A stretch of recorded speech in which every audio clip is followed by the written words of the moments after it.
که څنګه چې تاسې ګورئ نن د سیتروسو چې هغه عبارت د لیمو، مالټې، نارنجو نه دی 45 نوې نندارې ته وړاندې شوي دي چې دا ټولې د کرنې د ادارې د څېړنو لاندې نیول شوي دي.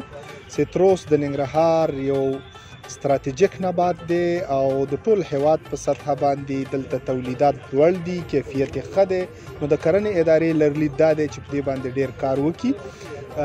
تر دې دمه په ننګرهار ولایت کې 6,800 جریبه بڼونه جوړ شوي دي او سږکال تقریبا زموږ تولیدات تر 11,000 ټنه رسیږي.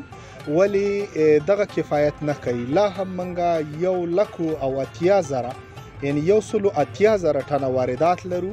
نو د کرنې د ادارې لرلید دا دی چې موږ باید په څو راتلونکو کلونو کې لا زیار وباسو او تقریبا په حدود د 15,000 هکټاره ځمکه نوره تر پوښښ لاندې راوړو چې خودکفایي ته یا ځان بسیاینې ته ورسیږو، ځکه چې دغه برخه ډیره مهمه ده.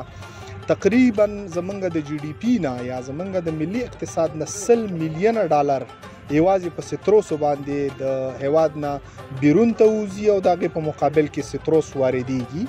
او سیتروس په مشرقي کې او بالخصوص په ننګرهار کې توافق لري. د دې نه علاوه د هیواد په نورو برخو کې دغه نبات په ښه توګه نشي تولیدېدلی.